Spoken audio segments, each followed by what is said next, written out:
안녕하십니까. 반갑습니다. 새만금TV입니다. 오늘 또 여러분들 새만금TV에서 새만금에 대한 이야기 이어가 보도록 할 텐데요. 밖에 지금 비가 좀 부슬부슬 내리고 있는 것 같습니다. 명절도 앞두고 있고, 이제 이 가을비가 이제 쏟아지고 나면 명절 지나고 나면 이제 확실하게 이제 완연한 가을의 문턱으로 들어가는 것 같고, 가을하면 이제 단풍 이렇게 떠오르고 있습니다.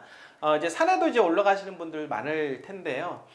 가을 청명한 하늘과 그리고 앞으로의 우리의 어떤 경제 상황이 하늘처럼 맑게 피었으면 좋겠다라는 생각 다시 한번 해보도록 하겠습니다. 사실 지금 경제 상황은 사실은 많이 어렵다고들 합니다. 아무런 터널을 지나가고 있는 상황 속에서 터널의 끝이 어디일지 모르고 막막하게 뚜벅이처럼 걸어가고 있다라고 볼 수가 있겠는데요.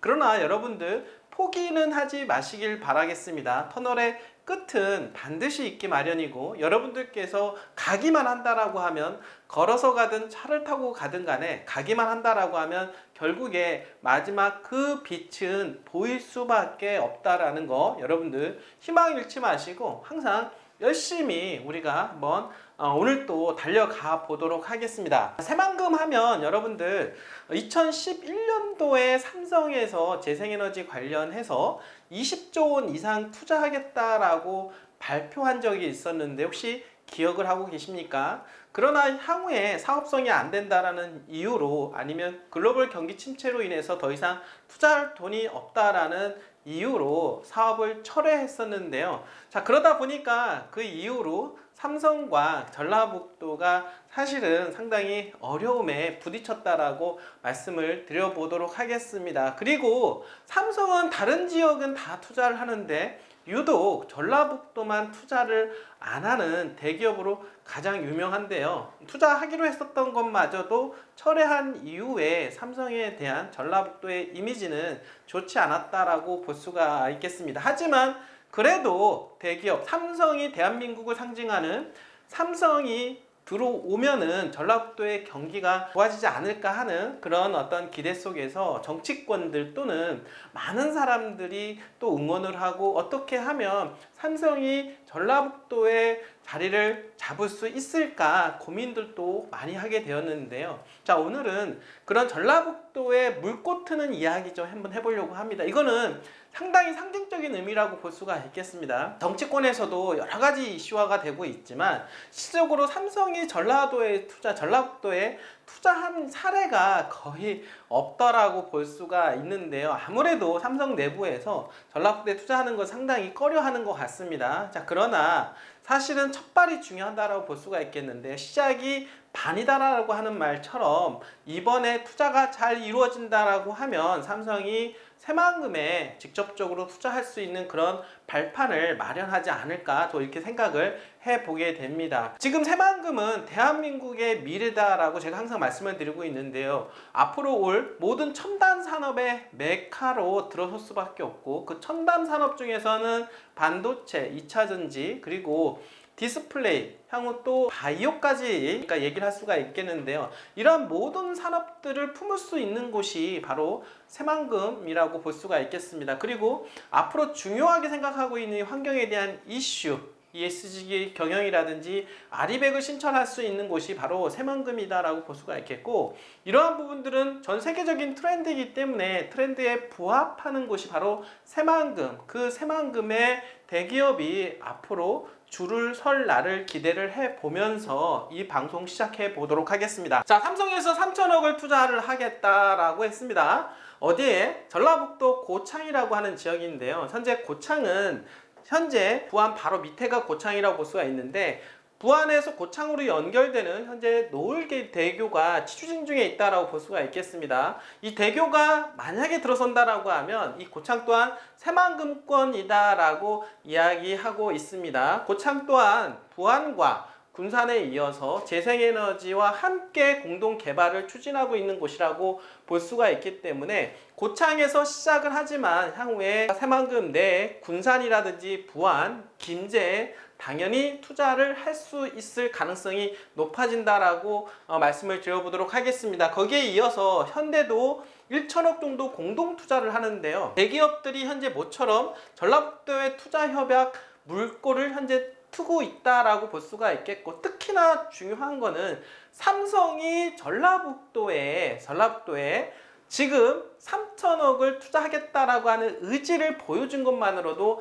대단한 일이다라고 말씀을 좀 드려보도록 하겠습니다. 글쎄요, 삼성에서 현실적으로 내부적으로는 상당히 어려움이 있을 수는 있겠지만 첫발을 그래도 전라북도 함께 하겠다라고 한 부분에 있어서 미래에 물꼬를 트기 시작하면 어떻습니까? 본물 터질 가능성이 높다라고 하는 부분도 여러분들한테 말씀을 좀 드려보도록 하겠습니다. 자, 지난 2011년도에 새만금에 최대 20조 원을 들여서 재생에너지 단지 등을 조성하기로 했다가 5년 만에 철회를 하면서 전라북도와 악연이 됐다라고 볼 수가 있겠는데요. 12년 만에 3천여 원을 전북에 투자해 물류센터를 조성하겠다라고 하는 방침을 내놓아서 다시 주목을 받고 있는데요.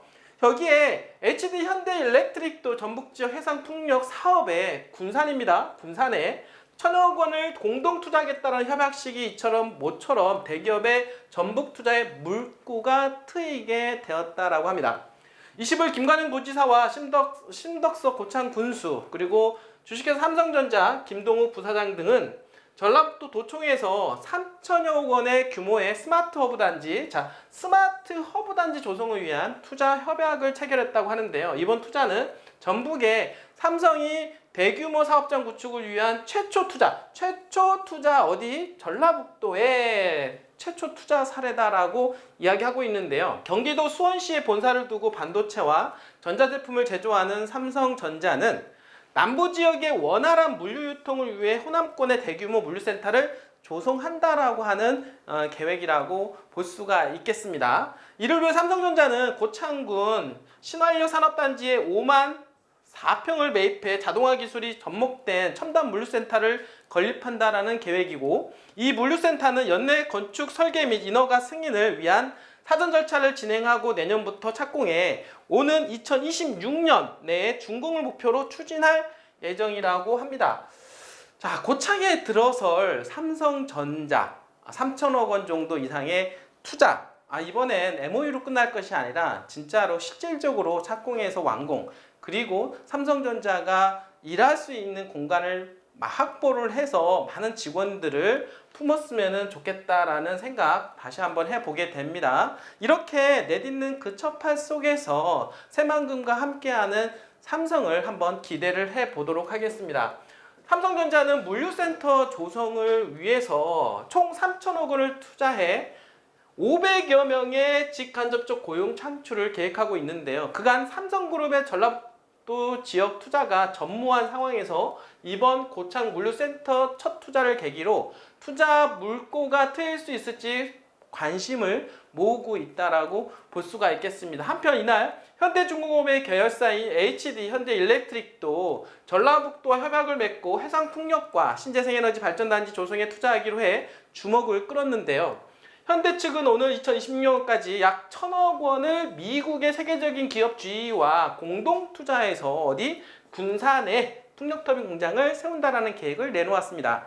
여러분들한테 요즘 계속해서 제가 군산에 대한 이야기 많이 말씀을 드리고 있는데요. 이것처럼 현대일렉트릭에서 투자가 GE와 함께 공동 투자가 이루어진다고 합니다. 뿐만 아니라 군산은 지금 새만금 산업단지에 어마어마한 2차전지 관련된 기업들이 투자가 이루어지고 있고, 그리고 이어서 대기하고 있는 수요 때문에 지금 새만금 산업단지 309, 709까지 조기에 매립하는 단계에 이르렀다라고 볼 수가 있겠습니다. 이것도 부족해서 산업단지를 추가 지정한다라는 이야기까지 나오고 있는 상황이기 때문에 향후 군산에 대한 미래가치 여러분들 제가 말씀을 안 드려도 잘 아시리라고 생각을 합니다. H현대일렉트릭은 군산 지역 내 지역 항만과 산업단지를 대상으로 해상풍력 배후부지 조성을 위한 구체적인 입지 검토 후 나셀 조립과 발전기 생산 등 풍력터빈 생산 공장의 사전 설계 용역에 착수키로 있다라고 합니다.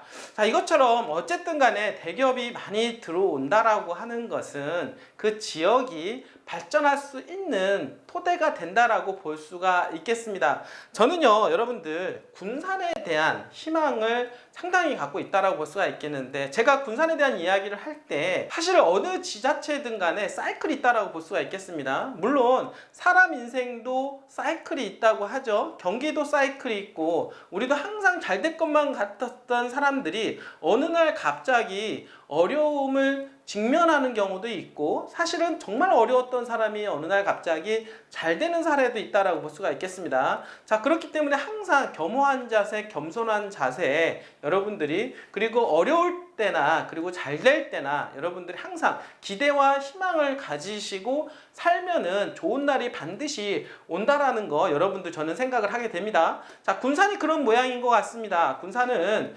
2009년도에 피크를 찍으면서 계속해서 나락의 길을 걷게 됩니다. 10년 동안 현대중공업 군산 조선소 그리고 지휘 사태로 인해서 지방 경제가 상당히 침체된 분위기로 갔었는데요. 2000년도에 어떻습니까? 이제 2020년도 초반에 들어서면서 새만금 개발이 이슈화가 되기 시작을 하고 바닥을 찍은 군산 경기는 다시 좋아지기 시작을 하고 있다라고 볼 수가 있겠습니다. 지금은 완전히 암울한 터널을 지났고 동트기 전 어떻습니까? 가장 어둡다라고 하는 그 직면에 있다라고 볼 수가 있겠죠. 자, 그러면 앞으로 군산은 정말 어려운 고비를 다 겪고 나서 이제는 앞으로는 희망밖에 남아있지 않다라고 생각합니다. 그 희망의 날이 또 얼마가 될지 모르겠죠. 10년이 될 수도 있고 20년이 될 수도 있고 30년이 될 수 있고, 바닥을 찍고 난 이후에 새만금과 함께 군산은 날개를 활짝 피게 되는 지자체로 우뚝 설 거라고 저는 생각을 하게 됩니다.